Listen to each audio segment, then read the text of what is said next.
a bass. What sort of lure does it take to catch a big fish like this? We're going to talk about that. Let me get this hook out of her and give her a dip in our catch and release solution. There we go.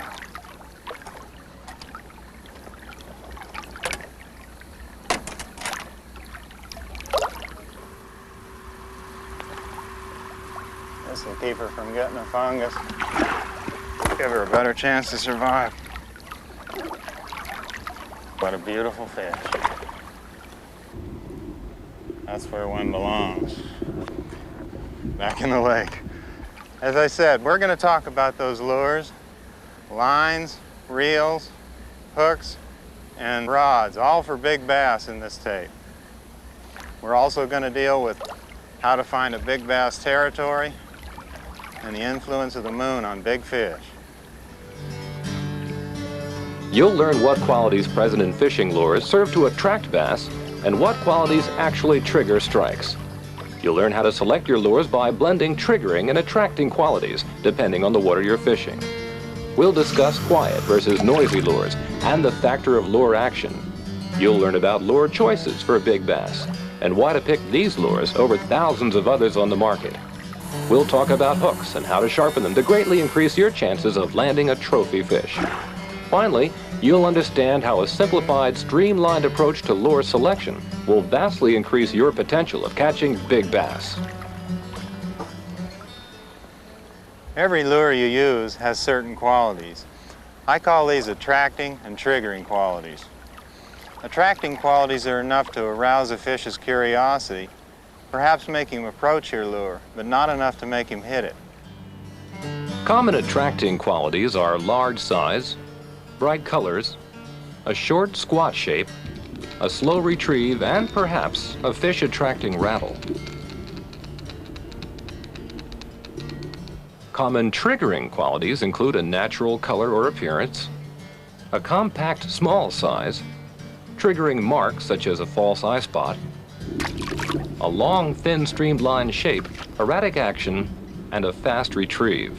Ideally, it takes a particular combination of attracting and triggering qualities to catch bass in a given situation. How do I choose which lure to use? Simply by understanding the relationship between these attracting and triggering qualities and adjusting them to fit the situation. In clear water, I rely heavily on triggering versus attracting qualities. Bass have excellent eyesight and can see a great distance, and it is not necessary to attract their attention. The important thing is to get them to strike your lure. That's why Hannon chooses lures that have an abundance of triggering qualities and a relatively small number of attracting qualities. Too many attracting qualities will overload the senses and turn off a big bass in clear water. For example, a lure that makes an excessive amount of noise, or a short fat lure, won't be as productive in clear water or during the middle of the day as a quiet discreet lure or a long thin one. That's because the bass can easily spot all your lure's flaws in clear water or in high light conditions. The object is to make the bass hit it instinctively, not swim up and examine it. The longer the bass looks over your lure in clear water, the greater the possibility that it will reject it. That's why Hannon chooses lures with a more natural look in clear water, and he fishes them with a relatively fast retrieve. In stained water, or during low light conditions, the eyesight of the bass is reduced considerably. We now need to present lures that have a greater degree of attracting qualities to enhance the chances that the bass will notice them under these conditions of reduced visibility. Lures that rattle or create vibrations might work, as will lures that crawl slowly along the bottom. But remember, it simply is not the case that the bass will notice a vibration created by your lure by using its lateral line. The lateral line's primary function is as a directional aid. This function is more useful to a schooling fish than to a bass. The lateral line has never been conclusively proven to be a feeding sense. Traditional thinking has always dictated the use of flashy, fish-attracting lures in dirty and stained water. However, I prefer to substitute slow retrieve and repeated presentation very close to fish-holding objects for these fish-attracting qualities. It just seems to work better with big fish. If you get the impression that I favor triggering over attracting qualities in my lures, you're absolutely right. You see, we're dealing with the caution and experience level of big fish here. That's why we need to emphasize natural over the unnatural noise and flash and attracting qualities in other lures. Let me show you the lures I use and have come to depend on to take big bass. It's not going to take long because you're going to be surprised at how few there really are.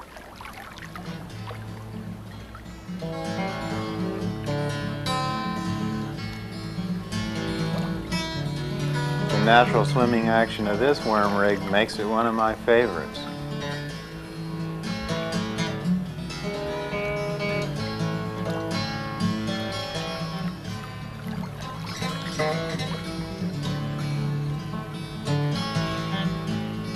The plastic worm is a proven big bass lure because it has an abundance of triggering qualities.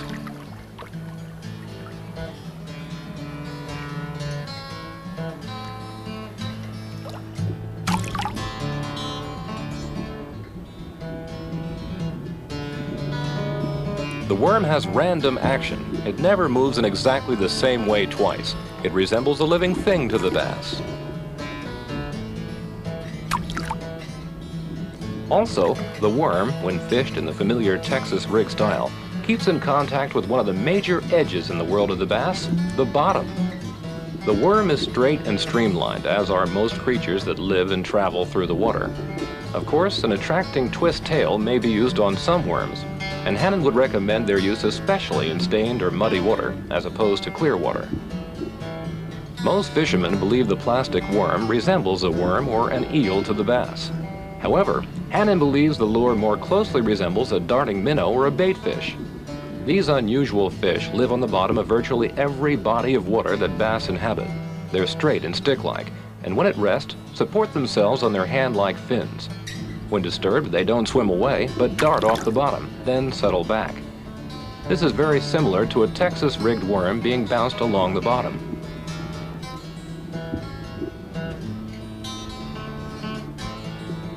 The jig is a very conservative and discreet lure, and I've caught bass up to 13 pounds on it. It's one of the lures I'd carry if I was going after a world record bass. Like the worm, the jig may be fished right on the bottom to cover that major edge where predatory bass lurk. It may also be fished in heavy cover due to its compact size and weedlessness. The jig has a great advantage over many other lures in that it can be retrieved in a wide variety of ways. It can be crawled slowly across the bottom in cold, muddy water, giving a sluggish bass ample opportunity to locate it. When fished in this manner, the lure probably resembles a crayfish to the bass. The jig can be hopped or bounced, also in the manner of the Texas-rigged worm. It can also be fished with a swimming retrieve, where it is brought back to the boat slowly and steadily, like a baitfish moving through the water. Tournament fishermen today are catching larger fish than in years past by using the flipping technique, in which a jig is pitched directly into the heaviest cover using a long rod and a short length of heavy line. Minnow imitators such as the Rapala are also excellent for big bass. They have the look of living prey. The Rapala is long and thin with eye spots and a scaled finish that flashes and reflects light. Compare this lure to the live wild shiner, and you'll understand why big bass can be taken on both. Minnow imitating lures are excellent choices for clear water. They may be fished in a quiet, discreet manner. Hannon especially likes to fish minnow imitating lures in natural lakes where live bait works along the grassy shoreline. The lure has an advantage in that you can let it sit for a long time without moving it, and it will still draw strikes. That's nice when the fish are sticking to a relatively confined area. When fished with a fast retrieve, the lure strongly resembles the profile of an escaping baitfish and triggers strikes in clear water. The spinnerbait is a much misunderstood lure, but an extremely effective one for big bass. It's one of Hannon's favorites for stained or muddy water, and is an excellent choice in the early spring or in the fall when the water's in the 50s. Most bass fishermen believe that the bass locates the spinnerbait with its lateral line in muddy water, sensing the strong vibrations that the fisherman feels pulsing through his rod. Actually, as we have learned, this is not the case at all. The bass cannot feel the spinnerbait with its lateral line because the lure is making sounds that are above the frequency range of this organ. Because you feel the pulsing, vibrating action through your rod tip, you assume that the lure is making a lot of noise and vibration in the water. But tests show that the lure actually makes very little noise. This tells us that rather than fighting the water, as we once supposed, the spinnerbait is moving in harmony with the water, the way that a baitfish moves. It creates a very real sensory profile to the bass. There are other lures that may produce big bass for you in specific situations, such as weedless plugs. This Burke topwater plug can be fished in the thickest weeds and cover where other topwater baits would be hung up. Even if you're properly using all the lures we've just discussed, you're going to have trouble catching big bass if your hooks aren't strong and sharp. Most hooks lack the sharpness required to penetrate the tough, bony jaw of a big bass. Many hooks that come on lures are made of inferior metal that'll bend or break easily. Hannon sharpens his hooks religiously. It's one of the reasons he's successful at catching big bass. Here's how to do it. First, you make 2 flats on the inside, here and here, thus making a sharp spine down the barb. It can be done with a file, as I'm doing here. When there are a lot of hooks to do, I use a rotary tool in the interest of speed.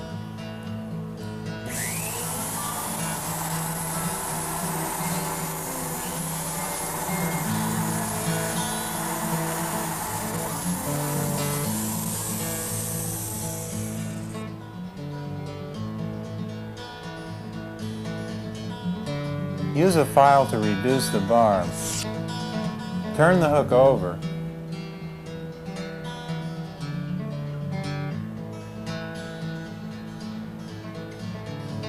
And with a file or rotary tool, make 2 more flats, making a very sharp point.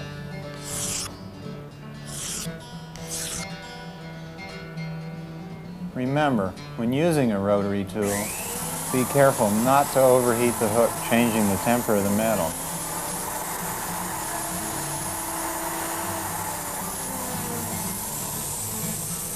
To test the sharpness, slide the hook point gently up your thumbnail. When it is sharp, it will dig in and stop quickly. The hook will make a plucking sound as you move your thumb away. Most people think that the treble hook is such a fish catcher that it doesn't require sharpening. The points are smaller on a treble hook, so while we need to establish the spine down the barb for easy penetration, we really don't need any heavy grinding on the outside of the hook to make a sharp point against that.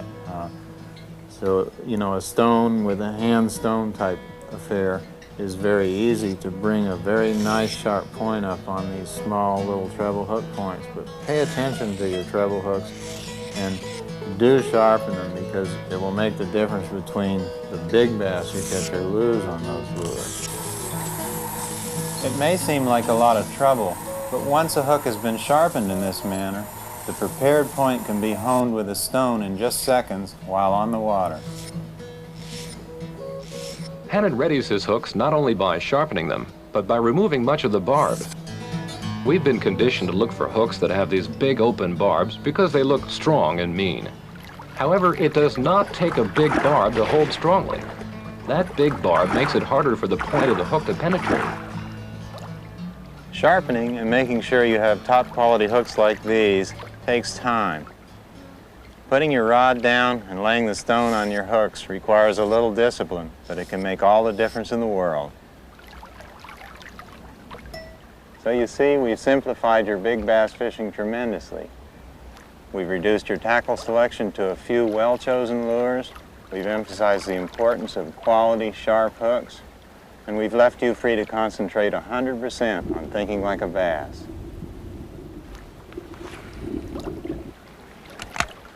How do we choose the best monofilament line for our bass fishing? If we stick with the premium grade from the major manufacturers, we're on pretty safe ground.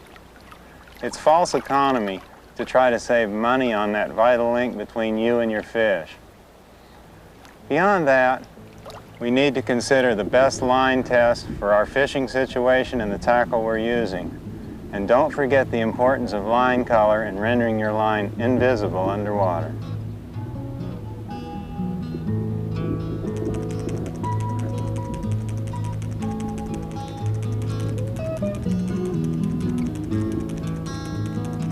For flipping or working extremely heavy cover, 17, 20, and 25-pound tests are preferred. In clear water with few obstructions, big bass have been landed on 10, 6, 4, or even 2-pound test. Obviously, you must match your line test to the lures and water that you're fishing. Line color is a factor to be considered in big bass fishing. A look underwater demonstrates that any natural color makes your line less visible. Avoid yellow and fluorescent blue fishing lines. They're extremely visible underwater. The loss in line visibility by using green, brown, or clear lines is significant. As we see here, even clear line is not as clear as we'd like to think, for it reflects light in certain water conditions. Is there any such thing as a truly invisible fishing line? Unfortunately not. But here's a trick that I use to make my line a lot less visible underwater. Take a green felt-tipped waterproof marker. Run the marker over the spool. Turn your clear line into a dotted line. In the water, the dotted line effect makes the line virtually disappear. This allows the use of heavy line in clear water, a tremendous asset when big bass fishing. When using green line, use a blue or purple marker in the very same manner. Again, the line disappears. Even the best line gets nicked and abraded after coming into contact with rocks, stumps, many grasses, weeds, and other underwater hazards. It pays to check your line frequently by simply running your line through your fingers. If you feel any rough spots, clip it off and retie. Store your line out of the sunlight, as ultraviolet light makes monofilament line deteriorate. Contrary to popular belief, line does not age and can be stored for years if kept out of direct sunlight, allowing you to buy in bulk and as a result save money. In summary, use a premium grade monofilament line and avoid bargain basement brands. Match your line to your lures, hooks, and rods, keeping in mind that 14-pound test is a good all-around choice for most situations. For extremely heavy cover, go to 17, 20, or 25-pound test. Avoid yellow, gold, or so-called high visibility fluorescent lines, as these are highly visible to the bass. When using heavier line in clear water, camouflage your line with a green or blue permanent marking pen. Check your line frequently and retie when it becomes abraded. Learn the loop, Palomar, and improved clinch knots. These are described in the literature included with most premium lines and are proven knots for big bass. We've had a good look at lures, hooks, and lines.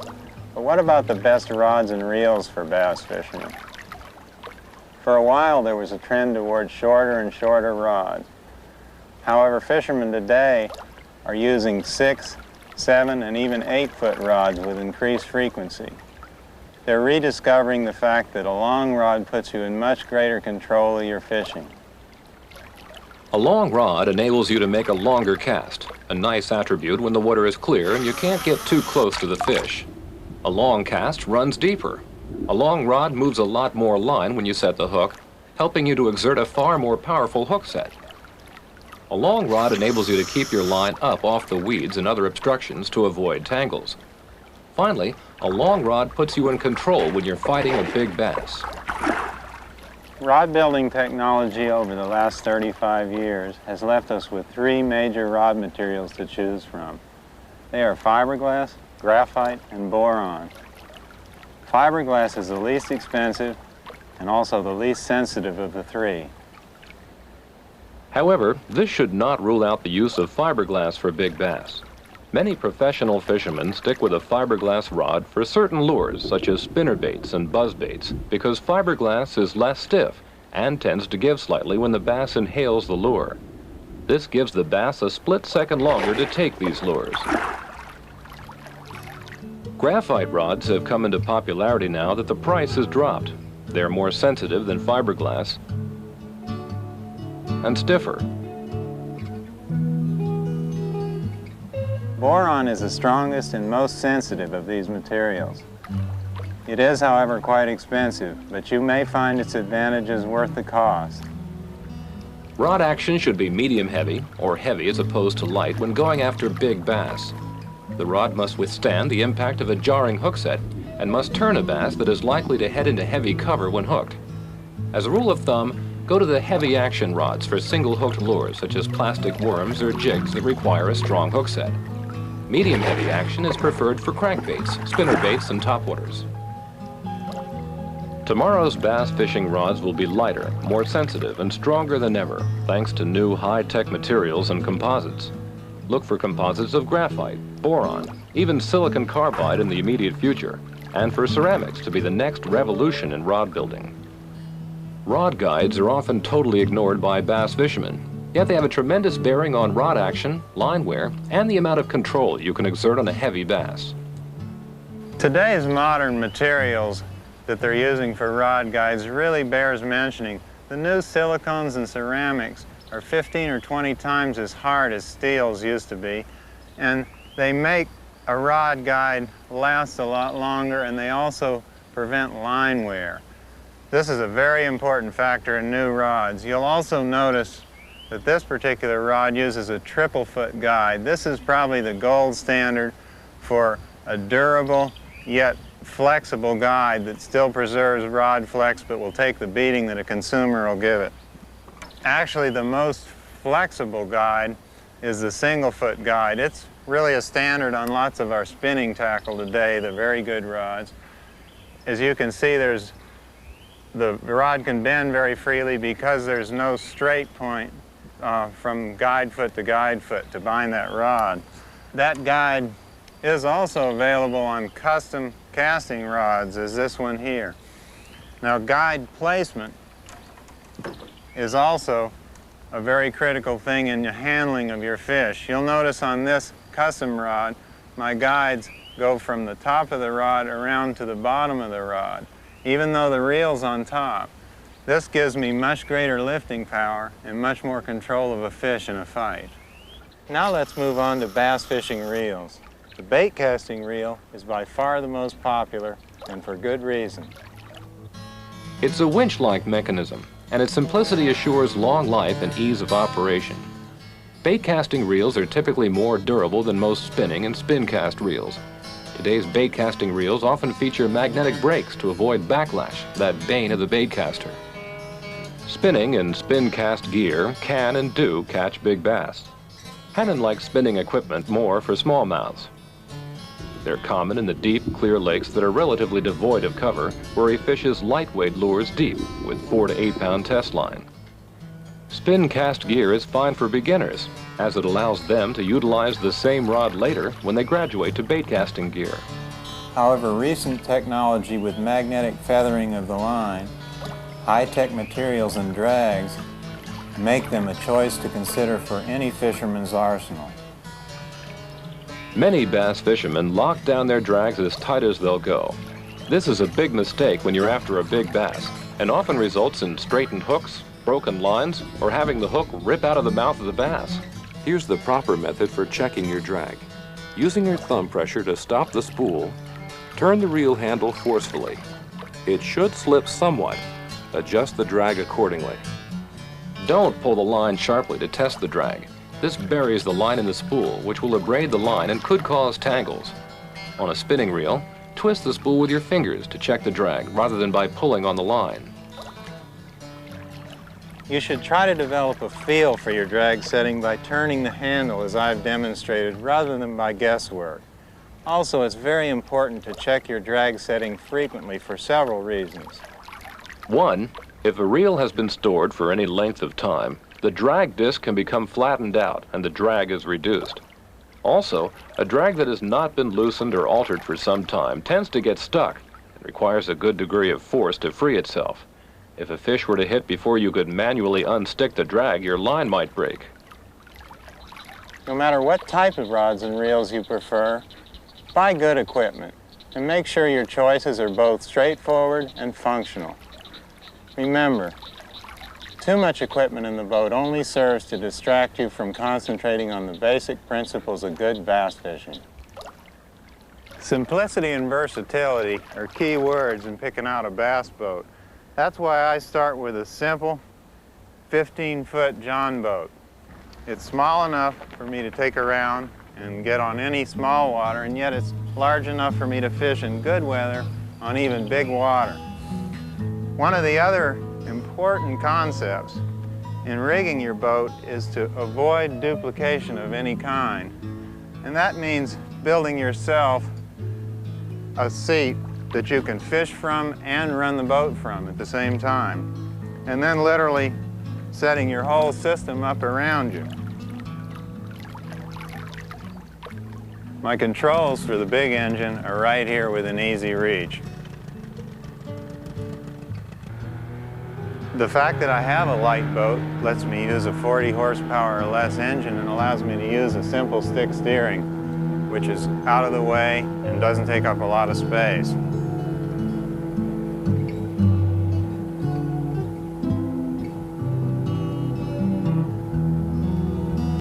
From this point, I also have front and rear anchor controls.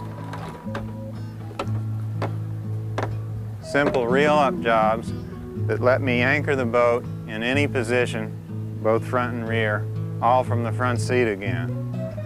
I also use an LCD type depth sounder, which gives me a chart picture rather than the flasher.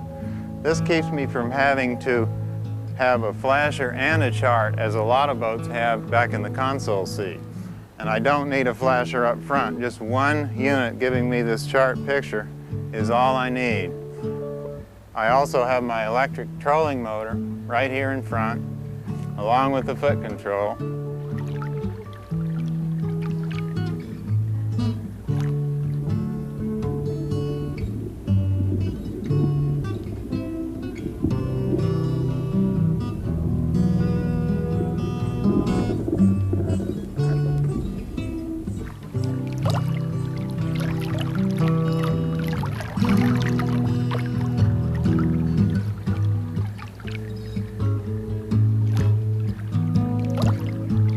So, as you can see, I have a simple fishing system built all around one seat.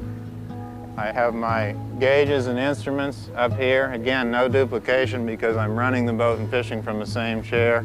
And I even have my ice chest for refreshments in that when I'm on the water. As you go back toward the back of the boat, this has left me room for a very large live well. And this is an 84-quart insulated box that's aerated from a switch up on my control panel up here. And it allows me to chemically treat my water and keep my fish alive for safe release, and also to handle very large fish. Just to release one back in the water is releasing them at a lower state of health than they were when you originally hooked them. Sometimes, especially in warmer water, that takes a bass beyond his ability to tolerate the stress, and released fish will actually die. This is a result of the exertion that they put forth when they're caught and the struggle of the fight. All this also works on the spirit of the fish and on the body chemistry of the fish. Their muscles are tired, they've generated a lot of waste material, the blood electrolyte levels have gone out of balance. So there's several factors where the fish really need some help to be put back to normal again before being released. And this is where I rely on a good compound of chemical treatments to put in my live well. To sum up, we have salt and potassium for the blood electrolytes. We have a slime generator to regenerate the slime that the fish has lost from contact both with your tackle and objects during the fight, and also your hands when you have to handle them and turn them loose. And then we have an antibiotic and fungicide in there for long-term, good, solid chemical protection from infection until every system of the bass gets back to normal. And we have a tranquilizer to protect him during the time that we've held him. And 20 minutes in this solution will greatly enhance a fish's chance of survival after release.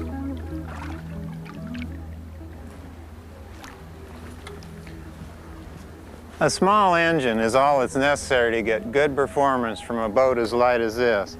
I also add a vertical jacking plate, which allows me to lift the engine 2 or 3 inches higher on the transom, letting me get back into those hard-to-find shallow places and also increasing motor efficiency.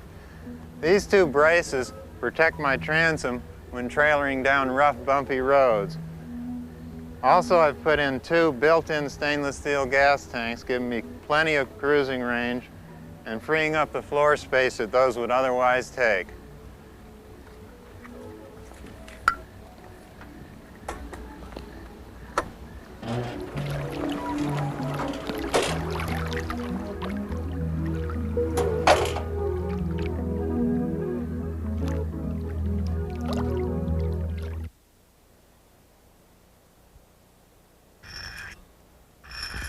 We've discussed hooks, lines, and rods individually. Now let's see how those 3 elements come together at the moment of truth, when we have to hook a really big bass. Most bass fishermen wait for the bass to tighten down, then jerk back like this. This method may be okay for small fish, but it'll merely turn the head of a lunker. When using a single hook lure like a jig or a plastic worm as opposed to treble hooks, we have to set the hook with great authority. There's an excellent technique for doing this. I use a reverse load hook set which imparts a sharp shock down the line to the lure as opposed to the relatively slow, forceful pull of the conventional method. The difference between these 2 techniques might be best described this way. It's the difference between trying to push a nail into a board and trying to pound it in. One works and the other doesn't. At this point, we've learned much about the bass as a living thing and about the lures and tackle we'll need to catch big fish. Now it's time to look for big bass territory, those places where big bass live and grow. Let's join Doug Hannon and learn more about exactly what we should look for.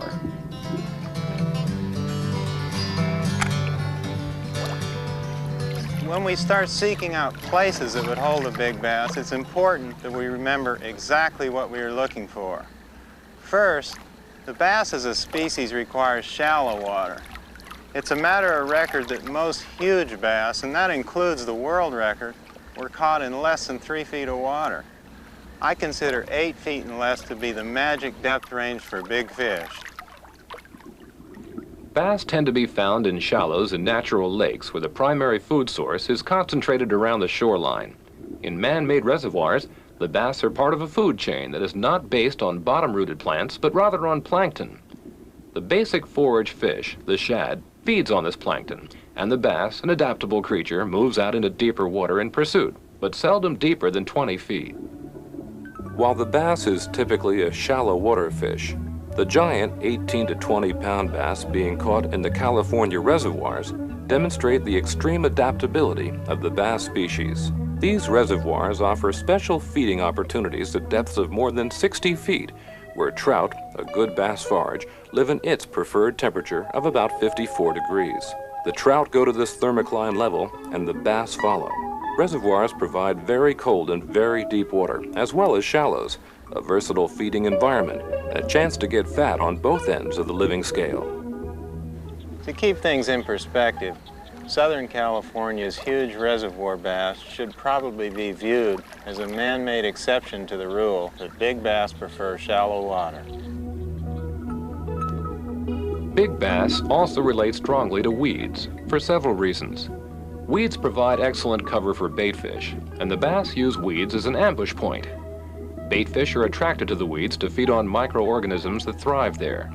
Weeds produce oxygen, which bass and other living things require. Weeds and other living cover act as a nucleus to spur on the growth and development of other organisms. In effect, a patch of weeds is its own little ecosystem. Many living things are attracted to such places. But just locating a lake with weeds doesn't mean big bass will be nearby. The best weeds are those in bloom, particularly any green oxygen-producing weeds such as potamogeton, eelgrass, and hydrilla. In reservoirs, due to the fluctuation of the water levels, weeds are not as common as brush. This unstable shoreline does not support weeds. In the case of brush, the concept of surface area becomes extremely important. As we have seen, tiny organisms grow on brush, stumps, and other submerged cover. This provides a pasture for small fish and other creatures, which in turn provide a forage base for bass. Many fishermen would rather leave a brushy, stumpy place alone. Yet in a reservoir, these may be the best places for catching big bass. When considering the big bass potential of a particular piece of cover, it's very important to bear in mind that the amount of sunlight reaching that cover has a very direct bearing on the amount of aquatic life and forage that will be supported by it.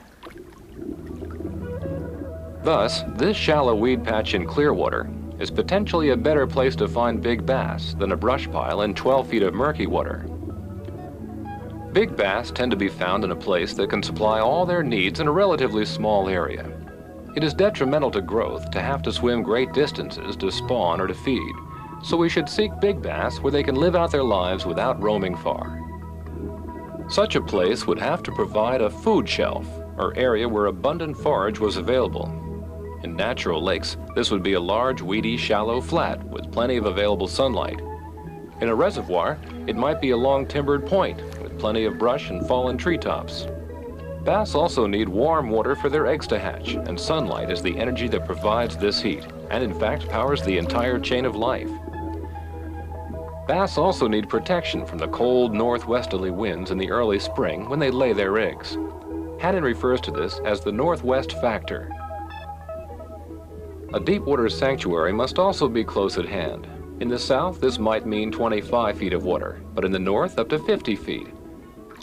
Modern depth sounders are a great tool to help the fishermen find those deep water sanctuaries close to the shallows, where fish go either because of the encroachment of man or because of adverse natural conditions like cold fronts. Okay, what we're doing is coming off of this shallow food shelf here with weed bed, you can see the weeds, and into a steep, deep hole. We've got fish in the hole.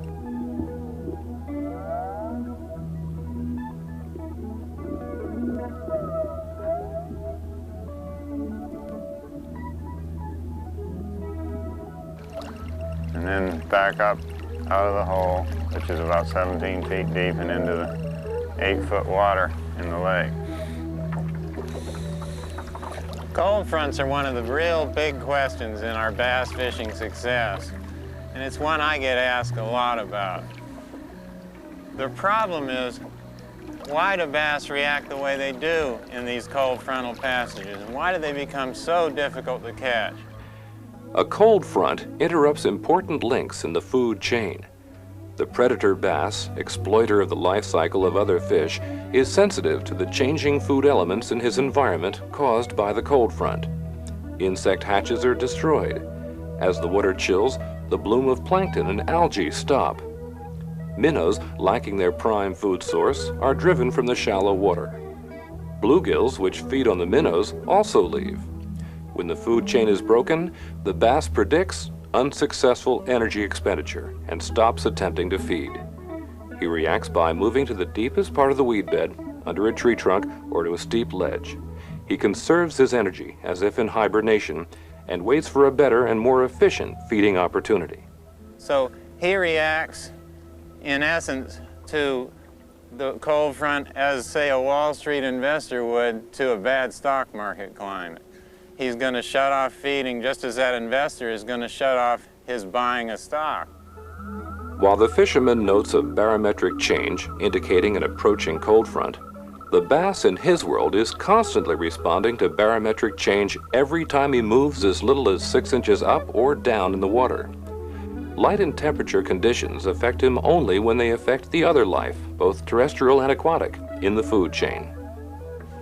In clear springs where the water temperature stays constant year-round, the bass react in exactly the same way to a cold front as they do in a shallow body of water that is cloudy, where light penetration does not affect the fish, and where the water temperature has a great shift in it overnight from this cold front.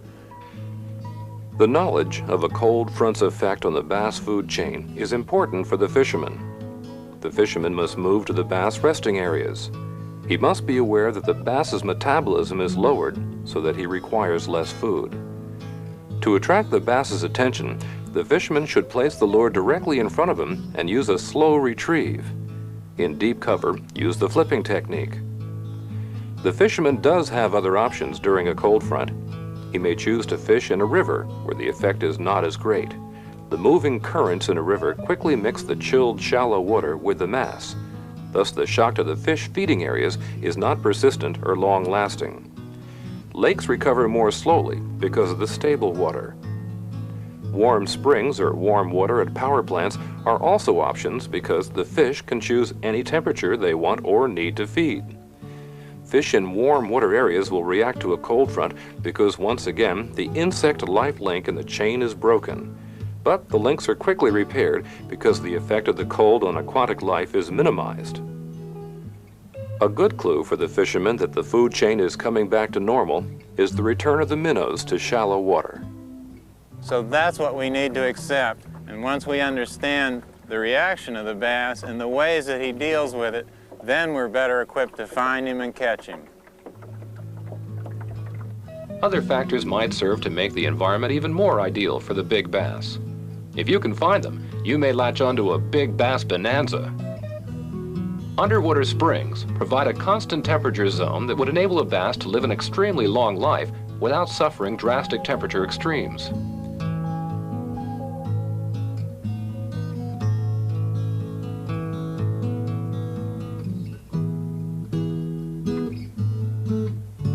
Inflowing creeks also moderate water temperature and provide an influx of freshly oxygenated water.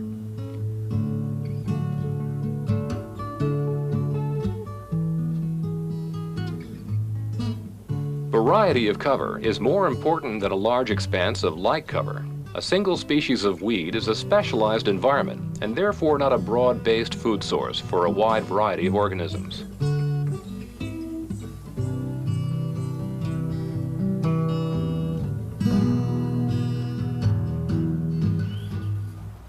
Remoteness from man has always been a requirement for big bass. Unfortunately, such natural havens are rapidly disappearing.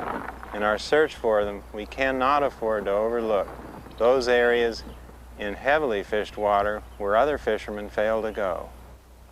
Consider the basic requirements of bass when looking for big bass territory.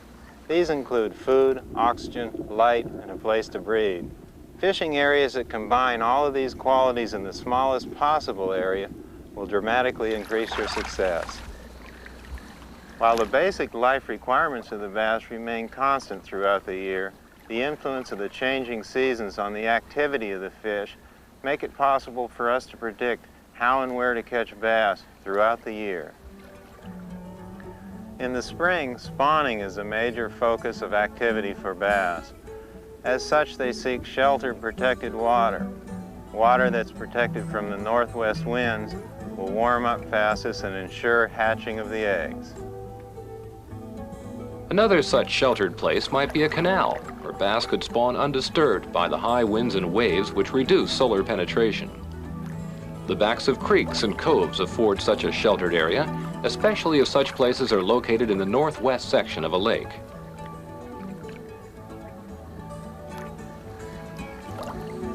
Summer is a period of maximum growth and feeding activity for the bass. This causes them to spread out horizontally over the large flats and weed beds where the maximum forage exists.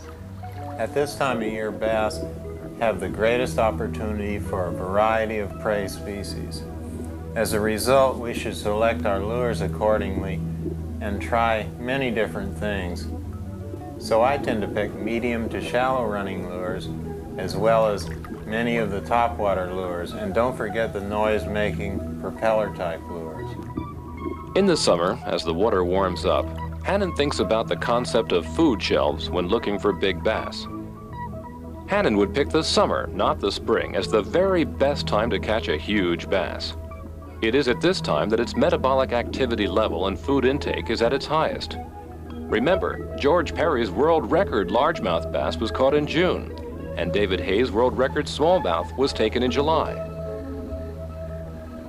Spring is thought of by most fishermen as virtually the only time to catch a big bass. However, even a big female full of eggs in the spring will not reach her maximum weight until summer, when she's in her feeding prime and has her fat reserves. This means that we should continue to fish and fish shallow throughout the summer for big bass. They are there, they're just not as concentrated as they are in the spring.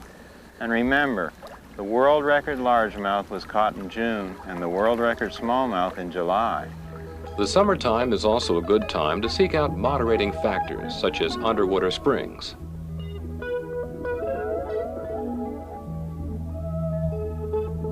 Submerged creek channels, inflowing creeks and the like, which will bring down the steadily rising water temperatures in their immediate area and keep bass at an active level. Fall is a time when bass are active and concentrated. The feeding urge is still strong in anticipation of winter. However, they are having to deal with increasingly frequent and severe weather changes. That's why I concentrate my fall bass fishing on points where shallow forage water comes closest to the deep water sanctuaries.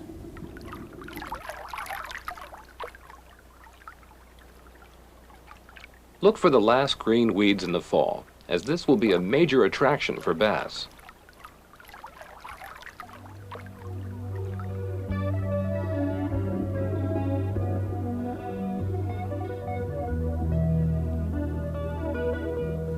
Winter's cold water temperatures slow a bass's metabolism to the point where his feeding capabilities are greatly reduced.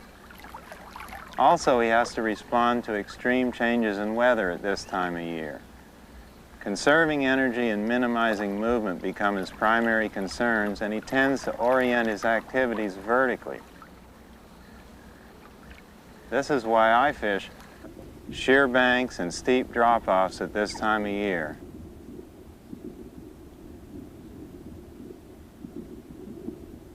We've just come off a 10-foot water here onto a steep drop. It makes a sheer wall, and there's bass holding on that wall. This is a perfect winter situation, and I'd choose a small spoon or a jig here. Use a slow retrieve, preferably with a bottom-bumping lure such as a jig, which allows the bass plenty of opportunity to find the lure.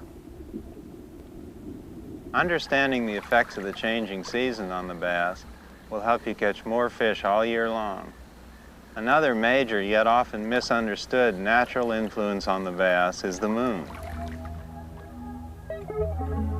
One reason many people scoff at the influence of the moon is because ancient man, while he knew the moon's influence was real, was incapable of explaining it in anything but mythical or easily disprovable terms. As a result, many people today doubt the moon's influence on the Earth, even though this influence can be documented.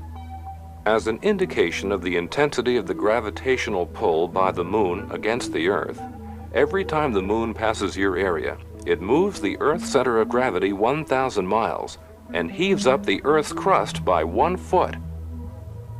Just because we don't realize the impact of the moon's gravitational pull doesn't mean that it doesn't exist. Lesser life forms, such as insects, time massive hatches to the lunar clock as a survival method. When billions hatch at once, the chances are greater that some will survive. If they hatched out a few at a time, they'd be easy targets for predators. This predator overload principle is very important to survival. Bass, being predators, are naturally drawn to any general increase in life activity. That's why bass fishing is best during the full and new moon, when lesser creatures are hatching out. Smaller minnows move in to feed on these insects, and bass move in to eat the forage fish. The biggest bass, being the most perfect member of the species, will stick to this lunar clock the closest. That's because in bass, as in all living things, organization is the key to survival.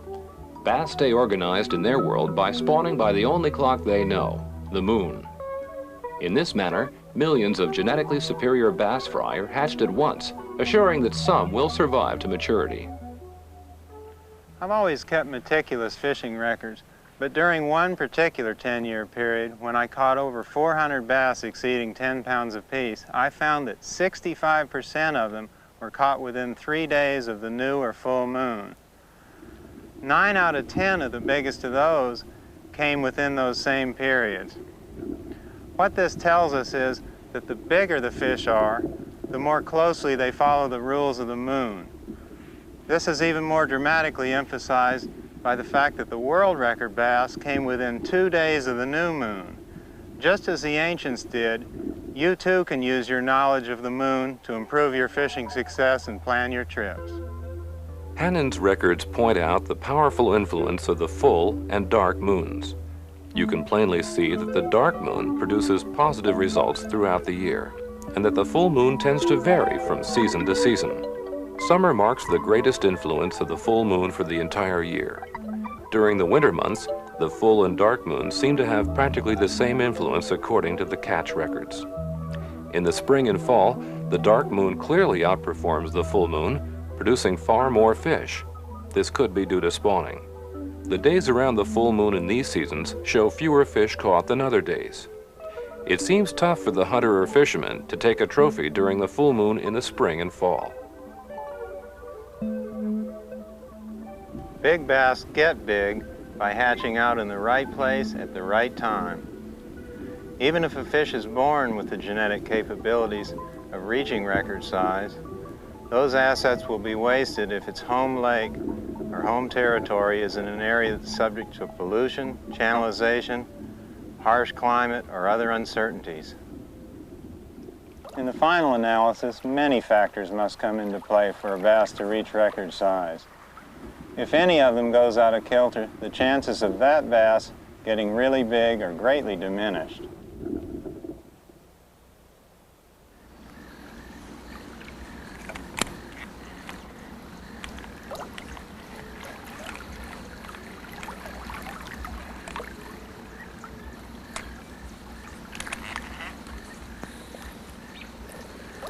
We've discussed how to find big bass territory, the effects of the moon on your fishing, and how to select and prepare your equipment. You've been given a lot of information, and you need to review it regularly so you'll be ready when you come face to face with the bass of your dreams. I've really enjoyed having the chance to share with you my knowledge, experience, and techniques on bass fishing. I feel certain that as your experience with this great game fish increases, that you'll come to realize, as I have, that we need to release more of the big fish we catch for the future of the sport and the future of the species. I'll see you on the water. Yeah.